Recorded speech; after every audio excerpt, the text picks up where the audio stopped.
Coucou, c'est Matt. Vous écoutez Cœur d'enfant, le podcast où ma maman Morgane et moi nous partageons notre passion pour la lecture avec les enfants et leurs parents. À vos livres. Prêts ? Lisez !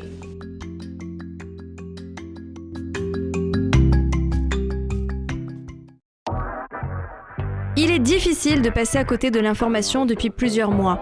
La France accueille cette année les Jeux Olympiques d'été.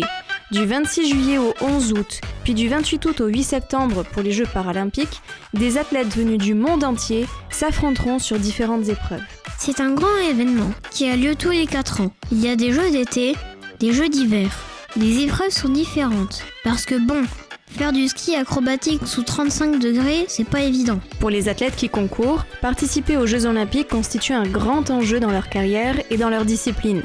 Pour le public, c'est la promesse d'assister à des performances sportives d'exception, tout en espérant que son pays remporte le plus de médailles. Les JO, ça vient des Jeux de la Grèce antique, qui avaient lieu à Olympie. Il paraît que c'est Héraclès ou Hercule qui a construit le stade olympique en l'honneur de Zeus. J'adore la mythologie, alors ça m'intéresse beaucoup de connaître ces légendes.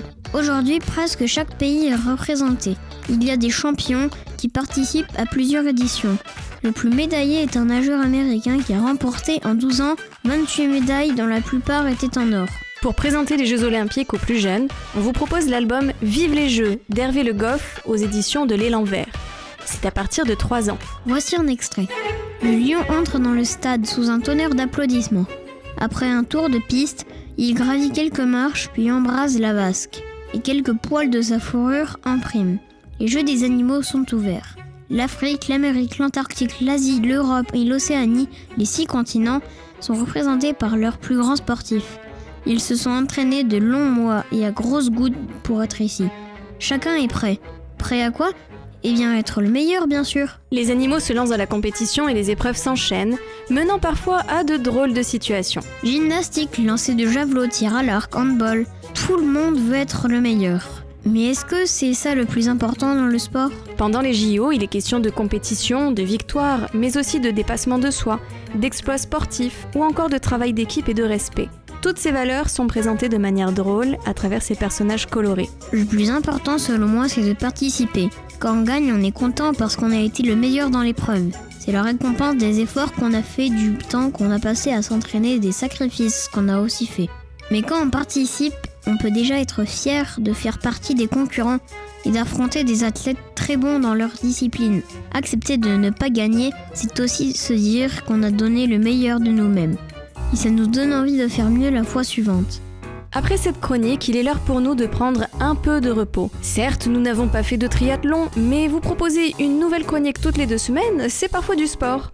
Nous vous donnons rendez-vous à la rentrée pour de nouveaux épisodes. En attendant, vous pouvez toujours nous écouter en podcast, sur les plateformes d'écoute et sur le site de Soleil FM. Pensez aux réseaux et aux commentaires pour garder le contact avec nous. On vous souhaite de très bonnes vacances et bonne chance à tous les athlètes des JO.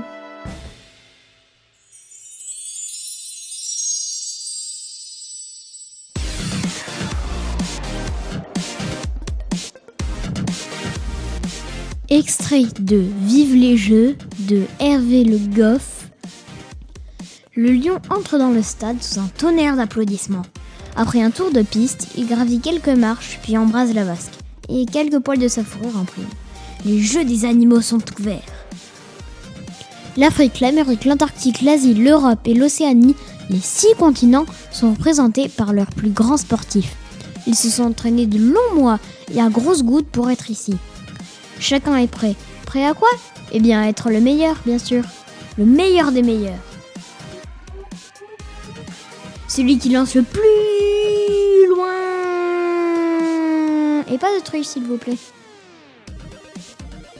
Celui qui saute le plus haut. Oh.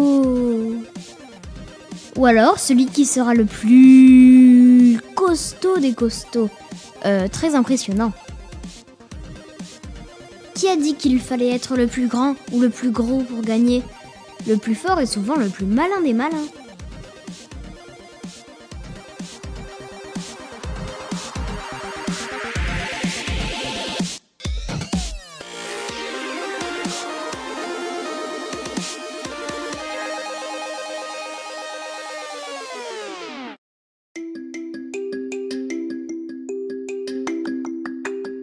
Ce podcast vous plaît? Vous pouvez nous soutenir en nous attribuant des étoiles sur certaines plateformes. Ça permettra à d'autres enfants et parents de nous découvrir. Vous pouvez aussi nous retrouver sur les réseaux sociaux, Instagram et Facebook. Les liens sont en description. Vous pouvez suivre notre actualité et nous écrire. On vous attend. Salut!